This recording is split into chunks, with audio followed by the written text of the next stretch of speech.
ఇప్పుడు అల్లం పచ్చడి చేసుకుందామండి. అల్లం శుభ్రం కడిగి చెక్కుకొని పెట్టుకున్నాను. అల్లం వెల్లుల్లి ముక్కలు ఉన్నాయి, ఉల్లిపాయలు కూడా అన్నీ వేసుకొని పచ్చడి చేసుకుందాం. ప్యాన్ పెట్టుకుని నూనె వేసుకుందామండి. మిరగాయలు, జీలకర్ర, ధనియాలు వేసుకుందాం. ధనియాలు వేసుకుని వేపుకుందాం. ముందు ధనియాలు కొద్దిగా వేయండి, జీలకర్ర వేసుకుందాం. ఇప్పుడు ఎండుమిరపకాయలు కూడా వేసుకుని వేసుకుందామండి. చూడండి, శుభ్రంగా వేగిపోయి గిన్నెలు తీసేసుకుందాం. చూడండి, బాగా వేగిపోయి ప్లేట్లు తీసుకుందాం. చూడండి, ఇదే నూనెలోకి కొంచెం నూనె వేసుకుని ముందు అల్లం ముక్కలు వేసుకుందామండి. కొంచెం ఉల్లిపాయలు కొంచెం ఎక్కువైనా పర్లేదు కానండి, అల్లం ఎక్కువ అవ్వకూడదు, ఎగుటి వచ్చేస్తుంది పచ్చడి. చూడండి, అల్లం ముక్కలు కొంచెం బాగా వేగాయి. ఇప్పుడు ఉల్లిపాయలు వేసుకుందాం. వాటితో పాటు కొంచెం ఉప్పు వేసుకుందామండి మగ్గడం కోసం. మూత పెట్టుకుని మగ్గించుకుందామండి. చింతపండు పీసులు పిక్కలు తీసేసి వేడి నీళ్ళు వేసి నానబెట్టుకుందామండి. చూడండి, అల్లం ఉల్లిపాయ కూడా బాగా వేగిపోయాయి. కొంచెం స్టవ్ ఆఫ్ చేసి చల్లారనిద్దాము. చల్లారిన తర్వాత పచ్చడి చేసుకుందాం.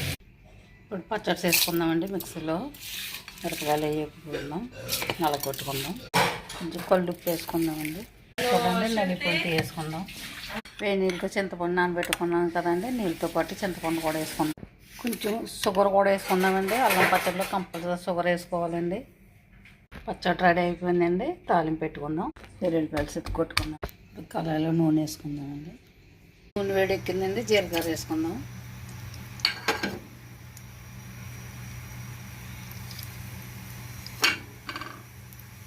ఇప్పుడు వెల్లుల్లి వేసుకుందామండి. కరివేపాకు కూడా వేసుకుందాం. నేను ఎండుమిర్చి అయితే వేయట్లేదండి. చట్నీ అయితే చాలా కారంగా ఉంది, అందుకే ఎండుమిర్చి వేయట్లేదు. మీకు కావాలితే వేసుకోవచ్చండి. కూడా ఇది చట్నీ వేసుకుని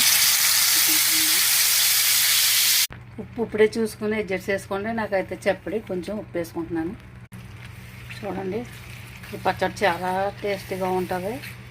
ఇడ్లీలోకి, దోశలోకి, వైట్ రైస్లోకి, ఏ అన్నంలోకైనా సరే సూపర్గా ఉంటుందండి టేస్ట్. ఇది నూనె పైకి తేరిందంటే చట్నీ రెడీ అయిపోయినట్టండి. నూనె పైకి తేరిపోయింది, చట్నీ రెడీ అయిపోయింది. ఎంతో టేస్టీ అయినా అల్లం ఉల్లిపాయ చట్నీ రెడీ అయిపోయింది. అల్లం పచ్చడి రెడీ అయిపోయింది. ఇప్పుడు ఇడ్లీలోకి చూడండి, ఇడ్లీలోకి సూపర్గా ఉంది. పెరుగన్నంలోకి సూపర్గా ఉంటుందండి అల్లం పచ్చడి. ఇప్పుడు కంటైనర్ గాజు సీసాలు వేసుకొని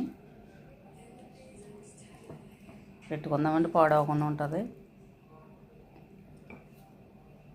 చూడండి, పచ్చడి రెడీ అయిపోయింది.